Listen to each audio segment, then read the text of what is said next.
हज़रत इब्राहीम की कुर्बानी भी कुरान ने बयान की। बात कहाँ से शुरू हुई? जनाब इब्राहीम ने दुआ मांगी, रब्बी हबली मिनस सालिहीन, ऐ अल्लाह मुझे साले बेटा अता फरमा।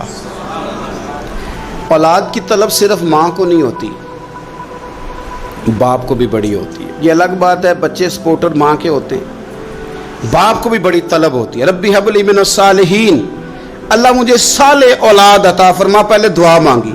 रब फरमाता फबश्शरनाहु बिगुलामिन हलीम, हमने उन्हें अक्लमंद बेटे की खुशखबरी अता फरमाई। उन्होंने साले बेटा मांगा, अल्लाह ने हिलम वाला बेटा अता किया। बेटा मिल गया। फलम्मा बलगा माहु साया, फिर जब बेटा उनके साथ काम करने के काबिल हो गया। बंदा रात को थका मांदा घर आए ना, तो बेटा थोड़ा सा बड़ा हो जाए तो उसको चारपाई पे लेटा देख के अब्बा बड़ा राजी होता है। चले ज़्यादा शायरों ने शान अम्मा की लिखी हैं, इसमें शक कोई नहीं, उन्होंने नहीं अब्बा की तरफ तवज्जो दी, उनकी मर्जी है। तो ज़्यादा बातें अम्मा के हक में हुई, पर बाप और बेटे का प्यार, बेटे और बाप का प्यार, अगर ये आयतें कुरान पाक की कभी समझ में आ जाएं तो शायद इश्क की सारी दास्तानें ख़त्म हो जाएं। बेटा भी अपने बाप से बड़ा ही प्यार करता है, बाप भी अपने बेटे से बड़ा। ये दुआ हज़रत इब्राहीम ने मांगी, या अल्लाह साले बेटा दे। अल्लाह ने फिर कहा कि मैंने खुशखबरी दी हिल्म वाले बेटे की। फलम्मा बलगा माहु साया, फिर बेटा जब साथ चलने के काबिल हो गया, काला या बुनैया इन्नी अरा फिल मनाम, कहा ए बेटे मैंने ख्वाब देखी है। क्या? अन्नी अज़बाहु का, मैं तुझे ज़िबा कर रहा हूँ। फंजुर माज़ा तरा, बेटे तेरी राय क्या है? मैंने ख्वाब देख ली, मैं ज़िबा कर रहा हूँ, तो अपनी राय बता। राय इसलिए नहीं पूछी कि अगर वो कहेंगे ना ज़िबा करो तो नहीं करेंगे। राय इसलिए पूछी है कि लोगों को पता चले कि जिस पुत्र की तरबियत हज़रत हाजरा ने की है और जिसकी रगों में हज़रत इब्राहीम खलील का खून है और जिसकी पेशानी में नूरे मुहम्मदी चमकता है सल्लल्लाहु ताला अलैहि वसल्लम, उनके ख्यालात क्या हैं पता चले। और ये पूछा भी इसलिए ताकि लोगों को समझ आ जाए कि अगर हज़रत इब्राहीम ज़िबा करने को तैयार थे तो जनाब इस्माइल ज़िबा होने को तैयार। लोगों की समझ में बात आ जाए। फंजुर माज़ा तरा, तेरी क्या राय है? कुर्बान जाएं। ये भी अंदाज है बेटे का बाप के साथ। ये नहीं कहा कि अब्बा जी ज़िबा कर दें आप, ये नहीं कहा। खाला या अबतिफ अलमान तो उमर, कहा है अब्बा जी आप करें वो जिसका आपको हुक्म दिया जा रहा है। रब जो कहता है ना आप वो मेरे साथ कर दें। अगर अल्लाह कहता है ज़िबा करें तो ज़िबा कर दें, अगर वो फरमाता है इसके टुकड़े टुकड़े करें तो टुकड़े टुकड़े कर दें। जो रब कहता है वो करें। मुझे आप इंशाअल्लाह सब्र करने वालों में से पाएंगे। करें, मैं तैयार हूँ, करें। बेटा है। सालों के बाद जनाब इब्राहीम ने देखा है, अब वो इस उम्र को पहुंचा है कि वो काम करने के काबिल हुआ, साथ चलने के काबिल हुआ। हुक्म आ गया। देखो एक मुश्किल वो होती है कि तबलीग करनी है, काफिरों को रास्ते में मुश्किल आ गई। एक मुश्किल वो थी कि काफिरों से लड़ाई करनी थी तो रास्ते में मुश्किल है। यहाँ तो कुछ भी नहीं, बैठे बिठाए रब ने कह दिया करो बेटा ज़िबा। समझ आती है कि यारी तेरी सोना है पर अज़मैशां भी तेरियां अग। ये सोना परखिया जामदा ही पहलों नाल लगा दे लग। वो अपने प्यारों को ना बैठे बिठाए भी इम्तिहान ले लेता है।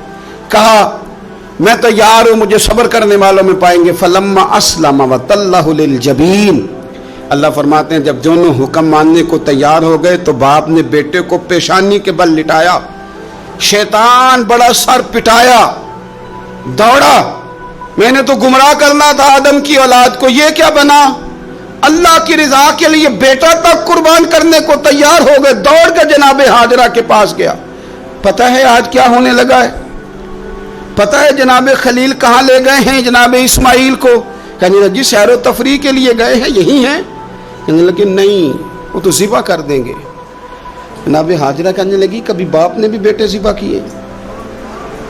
का उनका गुमान है कि रब का हुक्म आया है। फरमाने लगी तुम मरदूद शैतान है, अल्लाह के नबी का गुमान नहीं होता, रब के नबी को वही आया करती है। दौड़ जा इधर से। अगर मेरे मालिक ने میری گود کا پالا مانگا ہے تو ایک اسماعیل ہے، کاش میری گود میں ہزاروں ہوتے، میں ایک ایک کر کے سارے اپنے رب کے نام پہ قربان کر دے۔ دوڑ کے آیا جناب اسماعیل علیہ السلام، پتہ ہے آپ کے والد کہاں لے جا رہے ہیں؟ فرمایا یہیں سیر کے لیے۔ کہنے لگے نہیں، ان کو تو خواب آئی ہے، رب کا حکم آیا ہے، وہ تو ذبح کر دیں گے۔ تو فرمایا ٹھیک ہے، میرے والد ذبح کریں گے تو میں ذبح ہو جاؤں گا، آپ نے میری بات کو سمجھنا ہے۔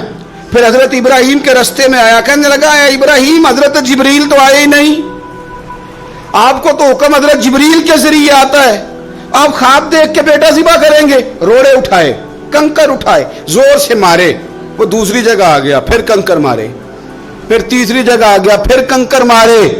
کیا دنیا میں یہ بھی انداز بھی ہے کہ روڑے مارے تو عبادت کا ثواب ملے؟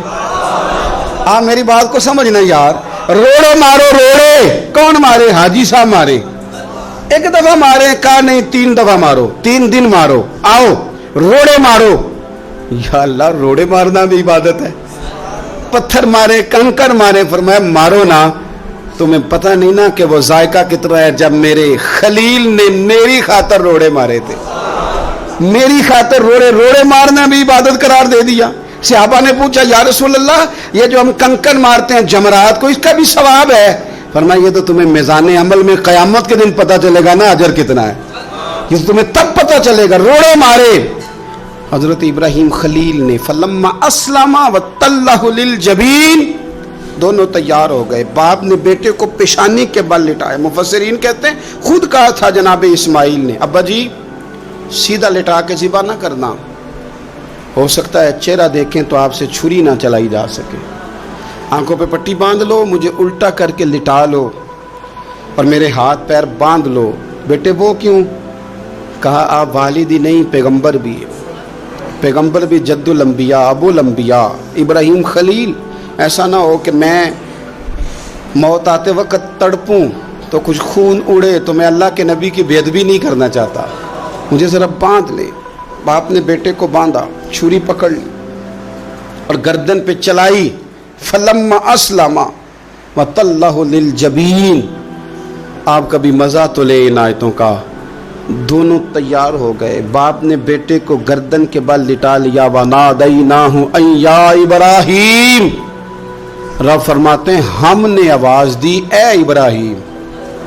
آپ کبھی دیکھیں کوئی بندہ کام کر رہا ہو تو پیچھے سے کوئی دیکھنے والا آواز، او ٹھہرنا ٹھہرنا ٹھہرنا، ذرا مزہ لے، وَنَادَيْنَاهُ أَن يَا إِبْرَاهِيمُ، اللہ فرماتے ہیں ہم نے آواز دی اے ابراہیم، قد صدقت الرؤیا، آپ نے تو خواب سچ کر دکھایا ہے، اے ابراہیم آپ نے تو خواب سچ کر دکھایا، اِنَّا كَذَلِكَ نَجْزِي الْمُحْسِنِينَ، ہم اسی طرح نیکوں کو بدلہ دیتے ہیں، اِنَّ هَذَا لَهُوَ الْبَلَاءُ الْمُبِينُ، بے شک یہ بڑی آزمائش تھی، بے شک یہ کھلی آزمائش تھی۔